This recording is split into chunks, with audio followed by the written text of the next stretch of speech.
Hi guys, welcome to this week's episode of Recovery Talk.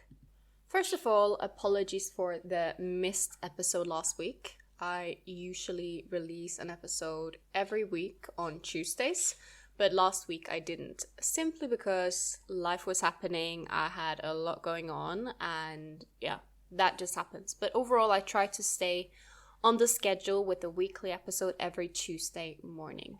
Anyways, today I want to talk about dealing with guilt in eating disorder recovery. And more specifically, dealing with the guilt that may come up when you may be challenging a fear food or challenging a fear behavior. You may be restoring weight, you may be eating more, you may be resting more. Dealing with the guilt that the eating disorder will put in your head when you're challenging it. I want to talk about guilt overall and what it indicates, and kind of work on reframing guilt in eating disorder recovery. And also just talk about, tolerating your emotions in general. And I'm also going to discuss a paradox that I often see in eating disorder recovery when it comes to challenging yourself and guilt, and how you may sometimes find that it is worse before you do it rather than after you've done it. So let's get started. First of all, what is guilt? I mean, I'm sure you all kind of know what guilt is, but when we really look into it, what is guilt? Guilt is essentially an emotion that implies you've done something wrong. And it's not necessarily exclusively a bad emotion, right? For example, if I punch you in the face for no reason, I will feel guilt, and the guilt implies, hey, that wasn't the right thing to do. Don't do that again. So guilt overall has a function, and that is telling us that you just did something bad, you shouldn't repeat it. Which is helpful in the cases of punching someone in the face, right? Unless they really deserve it. But let's just say punching a random person in the face, not a good emotion. Feeling guilty about it, probably a good thing. The problem, of course, with guilt in eating disorder recovery is that your eating disorder will make you feel guilty for doing the right thing. So whilst punching someone in the face is probably the wrong thing to do, challenging your eating disorder is just objectively the right thing to do. And why do you know that? You know that because your eating disorder is making you miserable. It's not making your life better. It might give you moments of instant relief, but overall, it's not really enriching your life. And this is the absolute, mental gymnastics of an eating disorder, is that it is essentially instructing you to destroy your life. If you're just gonna do what feels right when you have an eating disorder, then you're gonna head towards self-destruction. That is why just mindlessly acting on your impulses when you have an eating disorder is not always the right thing to do. Because that it would be some kind of like someone who has an impulse and just punching everyone they see. There will be consequences for that behavior, even though it feels right. And I think that's just the first thing to really accept, is eating disorder recovery means doing what feels wrong. And if you keep doing what feels wrong, it will start feeling more right with time. The trap a lot of people fall into is that they think that they can just wait with doing it until it feels right. They think that there will be some magic future moment where suddenly doing that challenge will just feel super easy and feel super right. But actually that's not the case. It starts feeling right by you doing it when it feels wrong, repeatedly. And the fact that it feels wrong is an indicator that you need to do it. It's an indicator that here there is something to work on. It is not a sign that you shouldn't do it. Eating disorder recovery is all about intentionally chasing discomfort and doing the things that make you uncomfortable. Because if you're always comfortable in eating disorder recovery, are you really pushing? Very often I'll talk to people with eating disorders and they do a challenge, right? So for example, they may challenge a fear food or do something outside of their comfort zone. And then afterwards they feel very guilty. And then they are feeling guilty for feeling guilty, right? It's like they think that they shouldn't feel guilty for doing this. And they see themselves almost as failing for feeling bad. But actually, I always say that you feeling guilty right now when you challenge something is actually a good sign. It's a sign that you are pushing. And the fact that you feel guilty also shows that, hey, here is a challenge that you should probably repeat until the guilt goes away. This could be a good rule of thumb with fear foods as well. For example, imagine if your fear food is chocolate, right? Have some chocolate every day until it no longer scares you. And of course, when it no longer scares you, that doesn't mean that, okay, now I have to cut out chocolate. Not at all. You may find that you want to keep, eating some daily chocolate. I for sure love some chocolate with my coffee in the morning, right? But overall, you got to repeat doing what scares you until it no longer scares you. But also be mindful that if you go too long without challenging something, the fear can creep back, right? So for example, someone may have a fear of chocolate, and then they're tackling it, eating chocolate every day in recovery, and then they may get kind of tired of chocolate and they just kind of stop eating it every day, which is fine, you may start craving different foods. But then they realize that when they start having chocolate the next time, they feel scared of the chocolate, right? That's why it's important to always be very honest with yourself in terms of what is scaring you right now and how can you implement those things. So when it comes to recovery challenges, a lot of people fear guilt. They think of guilt and discomfort in general as this big bad wolf that they need to avoid. And that if they experience it, it's like everything is wrong. They fail at the challenge. But as I said earlier, feeling guilty is not a sign you did something wrong. It's a sign that you did something right when it comes to eating disorder recovery. So if you've just done a challenge and you're feeling guilty, you should give yourself a bit of a pat on the back, because that shows that you are working, that shows that you are pushing. And I understand that you may feel guilty and you may know that that guilt is because you did something that's good for you. You did something recovery promoting, but you still feel the guilt, right? I understand that. And a lot of times people just want me to take away their guilt as if it was something that I could just take my hand and grab it and take it away from them. And you know what? I really wish I could take away your guilt. But when it comes to dealing with difficult emotions, what I find to be the most effective thing, most effective approach is actually not necessarily focusing on taking away the emotions, right? Because if you're focusing heavily on taking away the emotion, it implies that this emotion is not something you can handle. Instead, what I tend to see when working with clients is the most effective part is actually instead working on dealing with sitting with the emotion, right?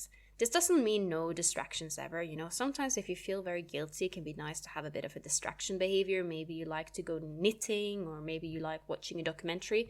That's fine and well. But overall, making peace with the fact that, yeah, I feel guilty now, but it's just an emotion. An emotion can't kill me. It is the actions that this emotion may trigger that is dangerous, not the emotion itself. A metaphor that I really like, and this is from my acceptance and commitment therapy training, my ACT therapy training, where basically they taught us to, when we work with clients, encourage our clients to view their emotions as, the weather, as the clouds on the sky. The clear blue sky is you, and then the sun or the clouds or the rain, the weather basically is your emotions. You can't necessarily control it. Sometimes it will be nice and sunny, other times it will be really, really dark and cloudy. And you can't necessarily just take it away, but you can accept that, yeah, that's what it is right now. That's what I'm dealing with right now. And instead of fighting so hard, I need to get rid of these dark clouds, you just accept that they are there right now. This doesn't mean that you say, yeah, it's okay that I'm miserable all the time. I'll just be miserable, not even try and work on anything. Yeah, that is not what it means. But ironically, by focusing on accepting your emotions and tolerating that they're there, you actually tend to find that as a side effect, you start feeling better. Because a lot of times when it comes to things such as, for example, feeling guilty, I would say that, maybe something like half of the pain of the guilt is not just the guilt itself, it is all of the stories you tell yourself around that feeling, right? But for example, you feel guilty for eating chocolate because chocolate is a fear food. Just an example, random example, right? I know this is absolutely not fear for everyone. It's just me bringing up chocolate actually because I have a chocolate next to me, so it made me think of chocolate. So you feel guilty for eating chocolate, right?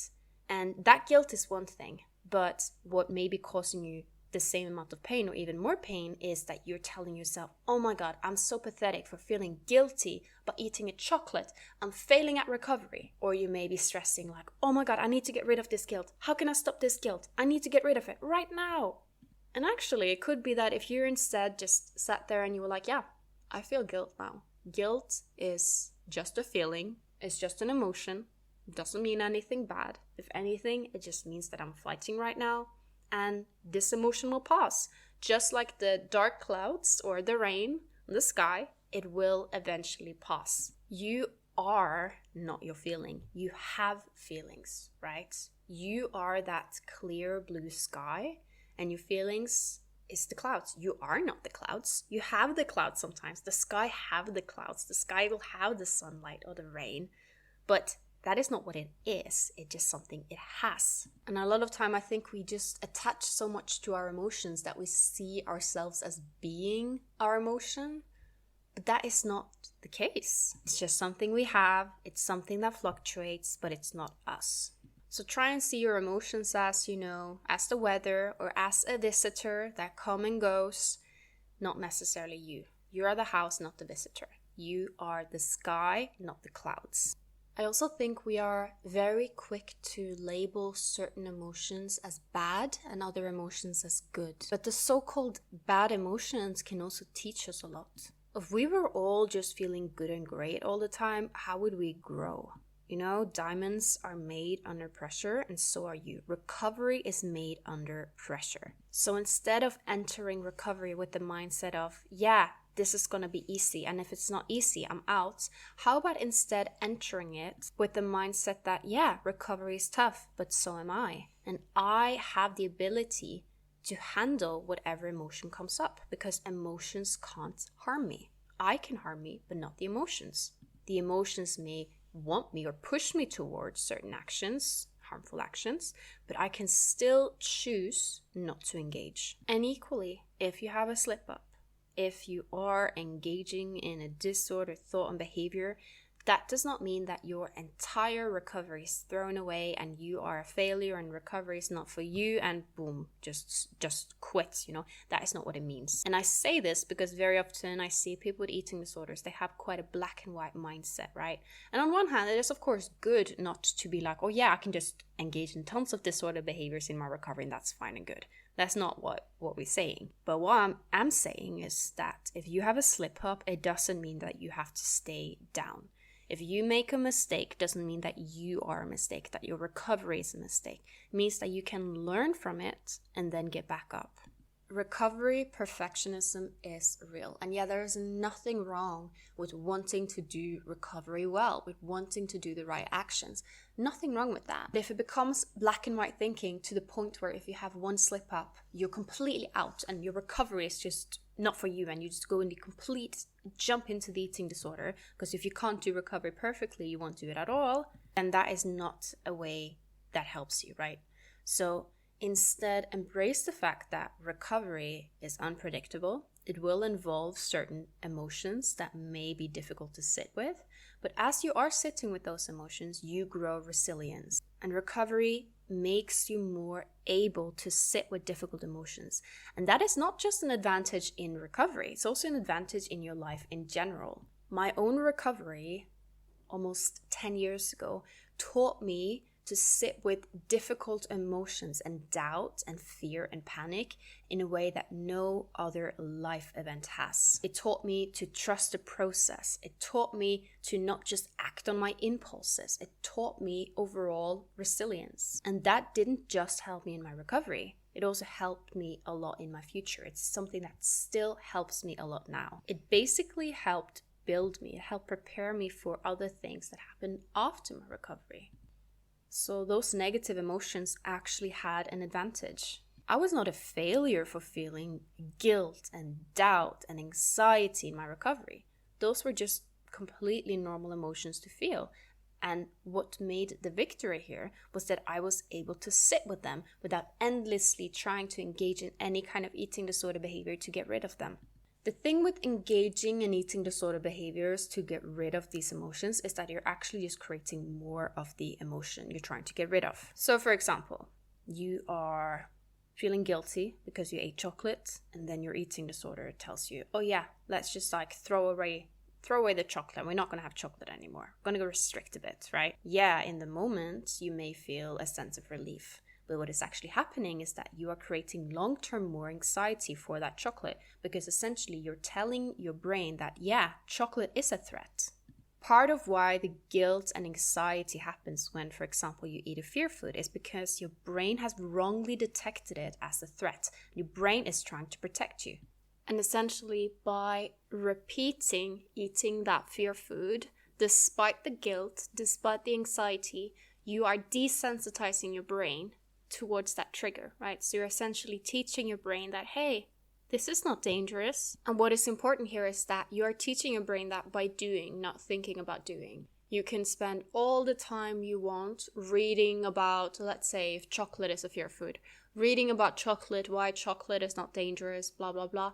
But at the end of the day, you're not going to get rid of the fear unless you actually do it, and do it repeatedly, not just once. So gradual exposure therapy towards your fears. And seeing the guilt not as an indicator that you're doing something wrong, but actually an indicator that you're doing something right.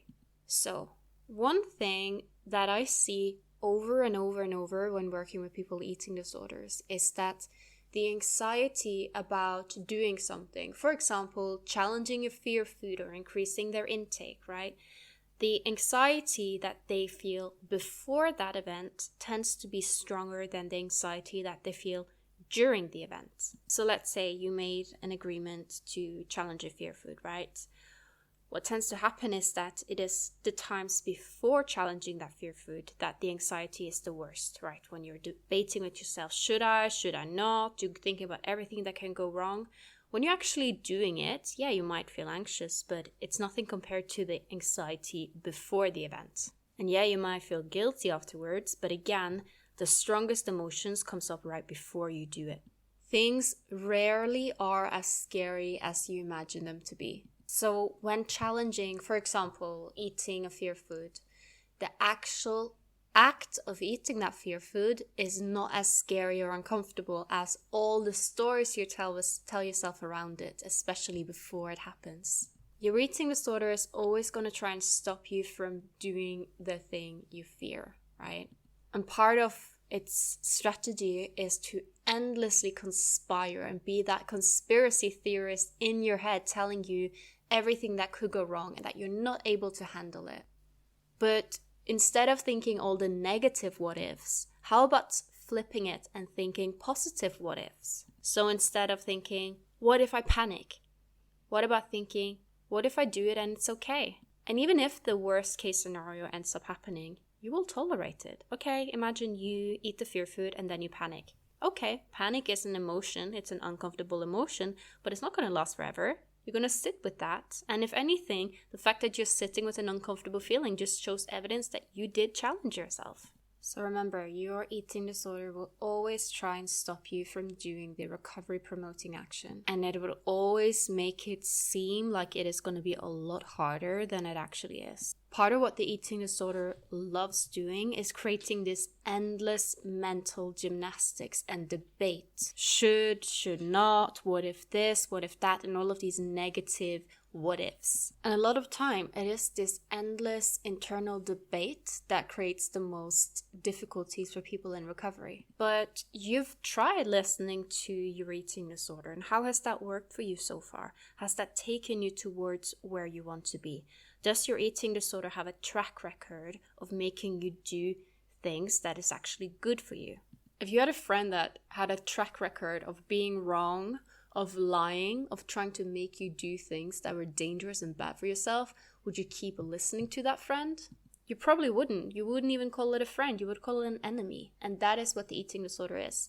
It is actually your enemy, but it's concealing itself as your friend. So next time you're challenging something, I want you to notice how it is often before you're doing it that is a lot worse than when you're actually doing it, right? And part of this is because there is this internal debate. The eating disorder goes do, just conspiring against you. But then when you actually are doing it, it was not as impossible as the eating disorder told you.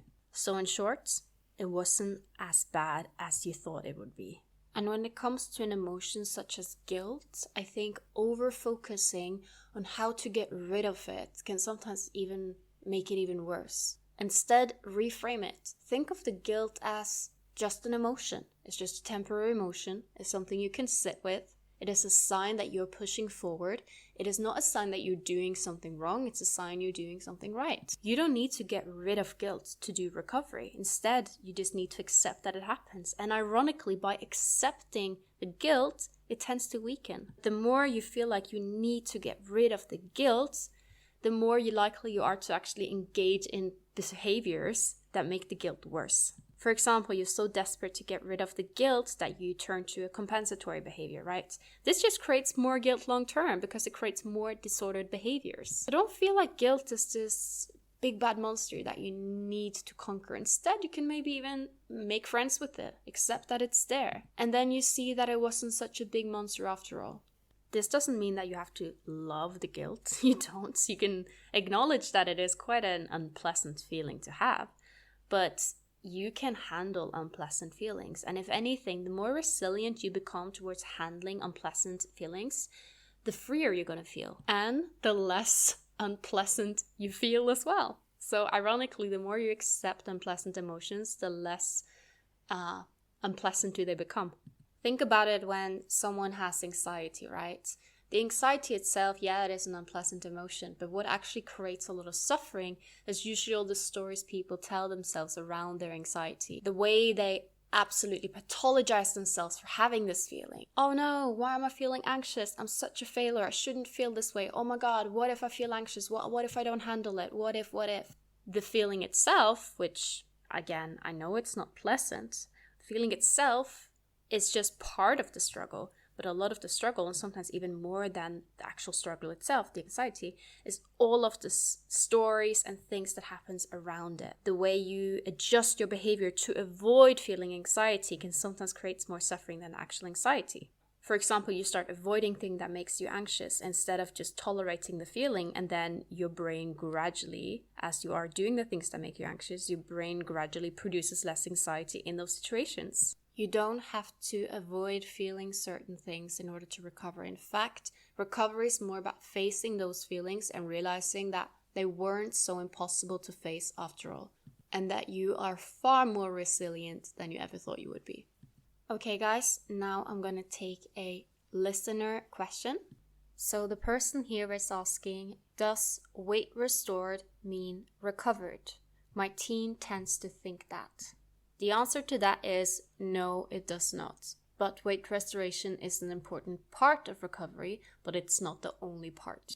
A lot of people go through recovery and they may weight restore, but they may not actually fully heal because they're not working on the other aspects of recovery aside from weight restoration, such as, resting, rewiring, proper refeeding. Someone can restore weight without actually eat sufficient to fully heal.